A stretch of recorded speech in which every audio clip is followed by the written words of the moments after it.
La peinture représente 150 milliards, les peintures architecturales bien sûr, 150 milliards de dollars à travers le monde.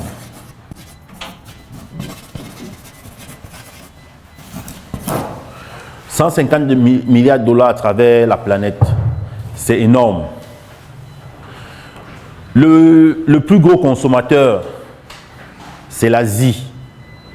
Parce que l'Asie a une croissance exponentielle. Après l'Asie, ce sera l'Afrique.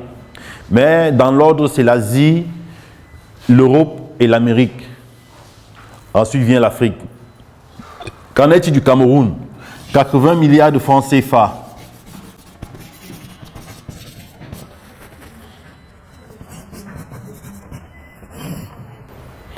Et il ne faut pas oublier que le Cameroun étant situé en Afrique centrale est dans une position stratégique qui lui permet d'alimenter les autres pays en peinture et en d'autres matériaux de construction.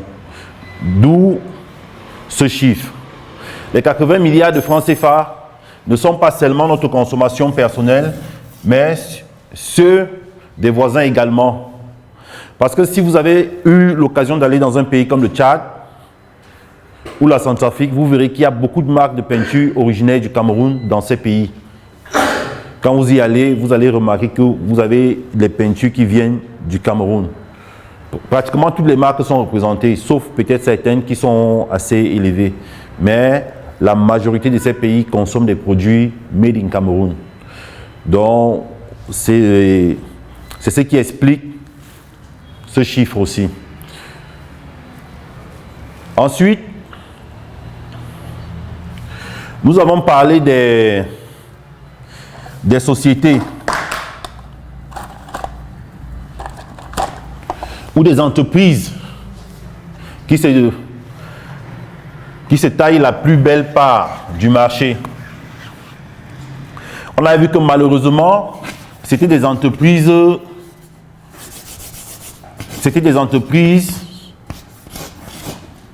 camerounaises, mais à capitaux étrangers. On avait cité la CEP, la compagnie équatoriale de peinture qui distribue Seigneurie. On avait parlé de Pencam.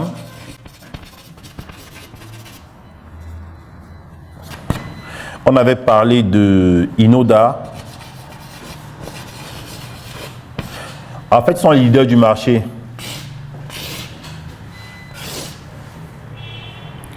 Ces trois entreprises sont les leaders du marché, sont eux qui contrôlent le marché de la peinture pour l'instant au Cameroun. Et nous, on doit changer ça. Parce que ces deux entreprises sont libanaises.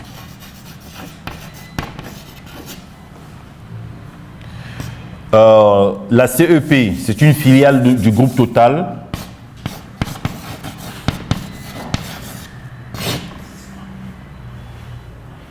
Donc, vous voyez, ces trois entreprises vont faire plus de 80% du chiffre d'affaires local en termes de volume de production. Donc, ce sont eux qui sont leaders sur le marché. Et comment faire changer ça? J'avais dit ici que pour faire changer, c'est très simple. Il faut multiplier les acteurs sur le marché. Il faut beaucoup d'autres personnes qui se lancent dans la production.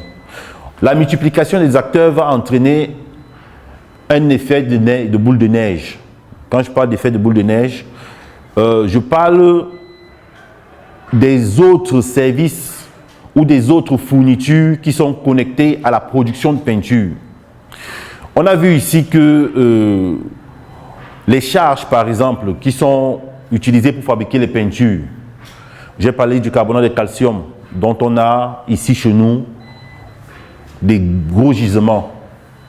Mais malheureusement, il n'y a aucune entreprise qui s'est positionnée dessus pour fabriquer du carbonate de calcium, juste pour une seule raison, il n'y a pas de marché. Donc en multipliant les acteurs, le marché va se créer, le marché va naître. Il n'y a pas que le carbonate de calcium. Il y a la fabrication des résines utilisées pour fabriquer les peintures. Il y a la fabrication des solvants utilisés pour fabriquer des peintures. Tous ces marchés ne peuvent se développer que si le tissu industriel autour de la fabrication de peintures est déjà mis en place. Parce que personne ne viendra créer une usine où personne n'ira faire casser du carbonate de calcium, casser du marbre et écraser pour fabriquer du carbonate de calcium. S'il n'est pas certain de vendre, on n'investit pas pour perdre. On investit dans un marché qui est existant. Ou alors on crée son marché. Mais pour créer des marchés, il faut des acteurs. La demande, en termes de peinture, on ne discute pas sur la demande. La demande est réelle. Vous avez le secteur immobilier qui porte la peinture, qui a une croissance exponentielle. Nous sommes pratiquement à 10 chiffres, à 2 chiffres, je veux dire. Nous sommes presque à 10% de croissance dans le secteur immobilier. C'est énorme. L'État du Cameroun dit qu'il manque 2 500 000 logements. Et l'État du Cameroun n'a conçu que 1000 par an. Et le reste, c'est les promoteurs privés qui essayent de construire leur propre logement. Vous vous rendez compte que vous avez 2 500 000 logements qui manquent. Ça veut dire que, et ce n'est pas tout, cette demande croît de 2,5%. Et les 2,5% correspondent à la croissance de la population. Donc, ce déficit ne fait que croître de 2,5%. Ça veut dire que d'ici 10 ans, on sera à plus du double de ce montant. Ça veut dire qu'il y a le marché, il y a des opportunités. Ce n'est pas démontré. Il suffit de sortir, de voir comment la ville est en train de se transformer. Je parle de Yaoundé seulement. Vous regardez comment la ville est en train de se transformer. Il y a de nouveaux quartiers tous les jours. Il y a des endroits où vous étiez il y a 5 ans. Quand vous repassez en ce moment, vous vous sentez étranger. Parce que ça s'est métamorphosé. Et la métamorphose est tellement rapide qu'on se pose la question de savoir qu'est-ce qui ne va pas, qu'est-ce qui se passe. C'est parce qu'en fait, il y a un gros déficit en termes d'offres immobilières. Et comme c'est l'offre immobilière qui soutient la vente et la production de peinture, c'est une aubaine pour tous ceux qui sont dans le secteur de la production de peinture. Et il faudrait que ce soit une aubaine pour nous Camerounais, pas pour les étrangers qui viennent. Je ne suis pas xénophobe, j'ai beaucoup d'amis étrangers, mais je pense qu'à un moment, il faut prendre sa responsabilité en main, ne pas laisser tout faire par les autres. Déjà, ils nous donnent déjà à manger, ils nous habillent, logeons-nous au moins. À un moment, il faut que l'on se regarde et que l'on se dise que nous avons notre part de responsabilité dans ce qui est en train de nous arriver. Il faut qu'on prenne les choses en main. Il faut qu'on arrête de tout importer. Il faut qu'on commence à fabriquer pour donner de l'emploi à nos jeunes, pour assurer un avenir à nos enfants. Donc je pense que si vous êtes là aujourd'hui, en majorité, c'est pour ça. À moins que je me trompe. Ok. D'accord. On va continuer.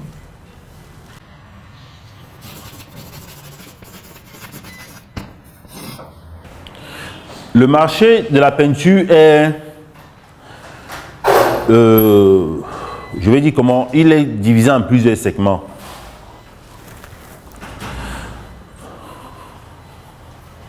Vous avez le segment des enduits et mastiques.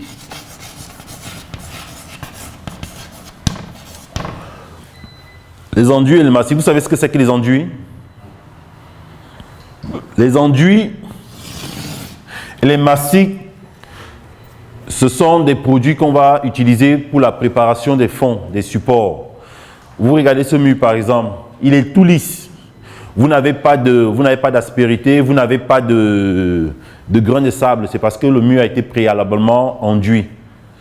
Quand il est préalablement enduit, ça permet qu'on ait une bonne planité et que l'on ait une finesse à la fin. C'est pour ça que vous voyez ces murs sont aussi lisses. C'est parce qu'ils ont été préalablement enduits. Donc les enduits, c'est pour ragréer, reboucher et lisser, pour que le support soit plat, pour avoir un support bien plan afin de poser les peintures. Après les enduits et les mastiques, on va passer, il y a des produits de préparation. Mon nom est Akde Yemi U. Je suis entrepreneur. Mon entreprise se nomme Des Maisons. Je fabrique des peintures